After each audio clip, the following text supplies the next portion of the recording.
Hi and welcome to the Ultima RS build you're going to see in 2025. My name's Ash, I'm going to be your host. I'm also going to be assembling the Ultima RS here at SRD Tuning, and this is episode 1 where we can talk about how we've approached this build and what makes this build so much different to every other Ultima build out there. Let's get to it, and I will show you the first thing, which is going to be the electronics package for this Ultima RS. The first thing we're going to be doing is we're going to be removing the entire wiring loom that Ultima supply. The fuse boxes, the relays, and all of the wiring.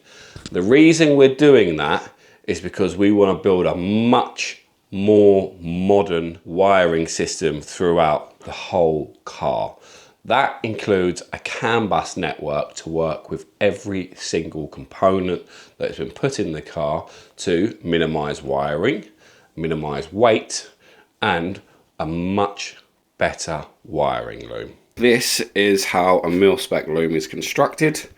It is all concentrically twisted all the way through the entire loom, giving it nice flexibility. Also, inside this potted boot is stress relieved from all the pins, and I'll put the picture of that. You'll see it's like a little curl before it comes out the loom. Obviously super seal plugs and mil-spec plugs, and then every single wire has got a label on every single one, and this loom is all white and it's got ident tags on it as well, and you will get documentation for what every wire does and where it goes and all the rest of it from it. But yeah, it is super nice. Loving all of the tags on everything. See, front lights. So good way of identing everything, and obviously the loom is fully concentrically twisted and potted, so no water ingress.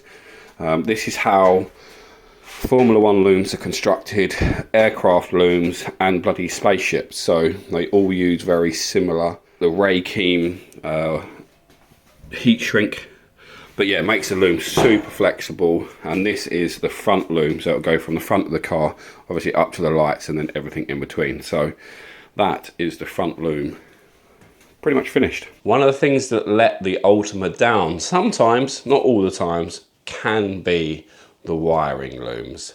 It's quite an old approach how they've been constructed, and we feel that we can do a much better job here at SRD Tuning. So everything is Raykeem covered, booted, super sealed, including all the plugs on the ECUs and every single sensor throughout the entire car, including all of the DTM connectors that are placed around the car, including all the headlights, the body control, the engine, and the interior loom. So let's talk about one of our first components. What ECUs we're going to be using in the Ultima RS that we are building here. And the first one is going to be this one. This is a Syvex S12 ECU. It's Syvex's most powerful ECU that they do, and combining this engine ECU, there's a whole other host of networks around the ECU that we can utilize, and we are going to be utilizing every single option on this S12 ECU. They come in a billet case with a heat sink on the front to keep them cool, and a very industrial header setup. There is high current cables that go into this ECU, and obviously a lot of the other smaller pins. This is the main engine control ECU. Utilizing this with the LT4 engine, we can use the direct injection. We've obviously got a port injection system over the top of that, as well as all of the crank and cam signals. Also the lambda control, the knock control. We're going to be making sure that we use every single possible strategy the ECU can produce to give us the best power management of the car, as well as integrating the whole car as well. What I haven't said is this LT4 has got a huge Magnus supercharger on top of it, as well as heads and cams, and it's already been engine dynoed at 1100 horsepower. So this Ultima is going to weigh 980 kilos and have 1100 horsepower. What we wanted to do is be able to manage that power with whatever given conditions are on the road. Meaning if it is damp or wet, we can have a setting on our steering wheel that we can just roll back and manage that power. We'll be able to do torque-based management, traction control, and drive-by-wire control, as well as boost control. So all of it together makes this ECU far superior than the original LT4 ECU that comes with the car. You won't be able to do any of that with the standard ECU. The next thing we come to is this ECU. Now this is actually a PDU. This is a power distribution unit, and it is the X6B. This ECU is going to take care of all of our body control functions. So everything, all the lights, the interior, the washers, the window wipers, the headlights, the rear lights, the heater controls, and any additional sensors that we need for traction control or wheel speed sensors. So we're going to be utilizing this PDU unit from Life Racing, which again integrates with the Cyvex S12 ECU, and this is going to be used as our fuse box. So one of the other things I didn't mention is this car is not going to have a single fuse throughout it. So there is no fuses. This unit here constantly measures the current draw on every single wire that is inputted and outputted to the car. So if that is a short, it will recognize it's a short. It will just turn that output off. Done. Then it will throw an error, and we can just plug into it and look at what pin or what function has an error on it, and we can then investigate further. This is a very nice piece of kit. We have a high amperage 12 volt connector onto the front of it, and then all of your other IO on the headers as well. But yeah, another really good unit if you are utilizing kind of all the body control module. This is going to do that for us. Here is another stack of ECUs. So I said we're going for it, we really are going for it. This ECU here at the top is our high-spec brake controller. So we've removed the manual levered handbrake, and it has an electronic handbrake on this car. And what we are going to achieve with this car is bringing the Ultima up to a more modern standard with some creature comforts and just making this car more pleasurable to drive. I know, I said that, more pleasurable to drive. An Ultima RS is meant to be a driver's car, correct? I know it is. It's meant to be manual, it's meant to be clunky, it's meant to be, you know, all about driving the car. And I get that, I understand that. If that's how you want your Ultima RS, there's nothing wrong with that. What we've decided to do is make the car more pleasurable, a little bit easier to drive, and have some more management around the power, because this is very powerful. This is an extremely powerful engine in an extremely light car. So we want to make sure that the car drives really well and is a bit easier to drive.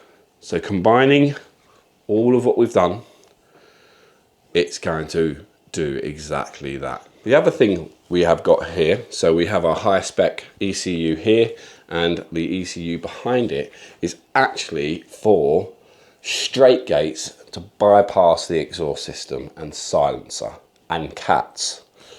So on one mode we can have the quiet exhaust system, and then we can tune the gates open, bypass the exhaust system, and have a straight exhaust which comes from before the catalytic converter, And that's when we can really start winding the power up in the car. There'll be no restrictions there.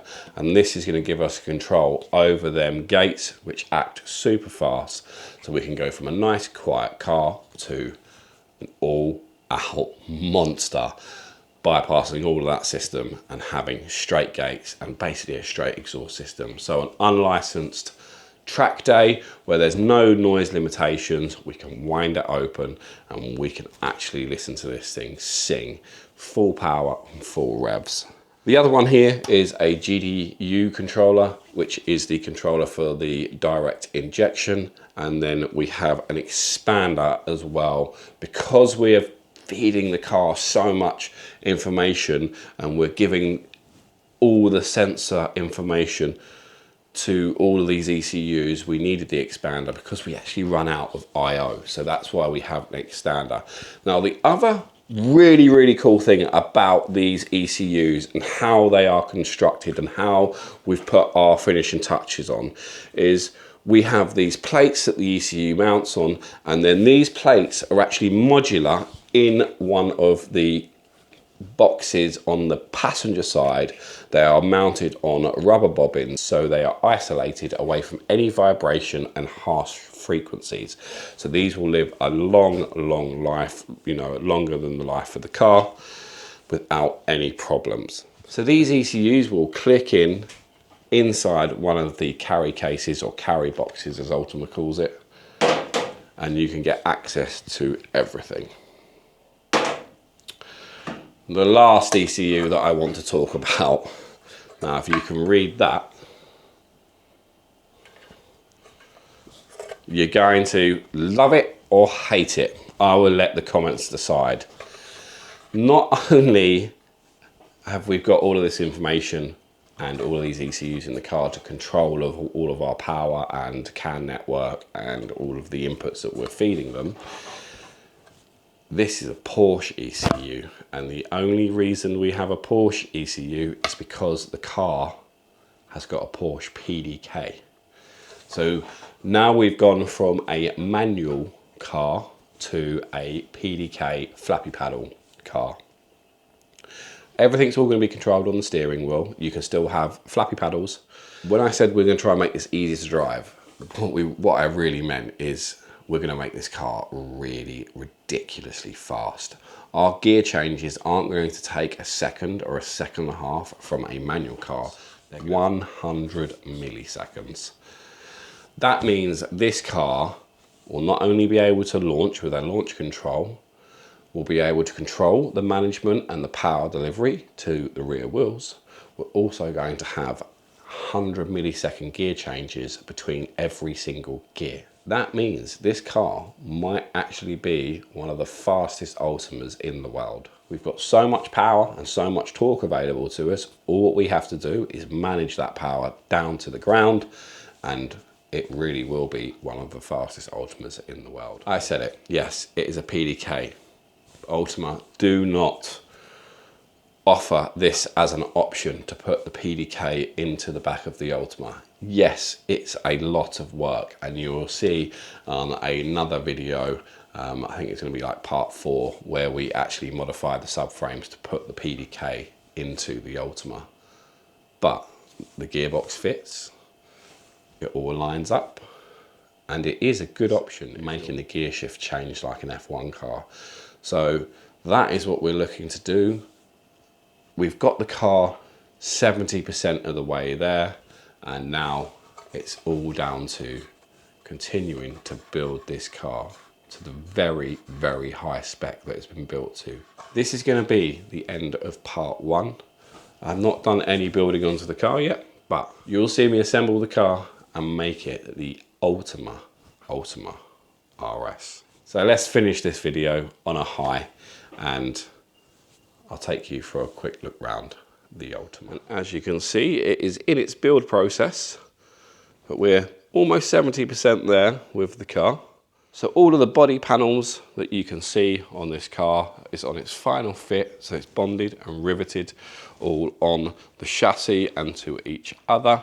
We have all of our carbon upgrades, so our louvers, canards, front splitter, I'm just in the process of bonding in the screen at the moment and running the heated screen wires, which have to run down this A pillar here and then through the underside of the chassis into our plugs.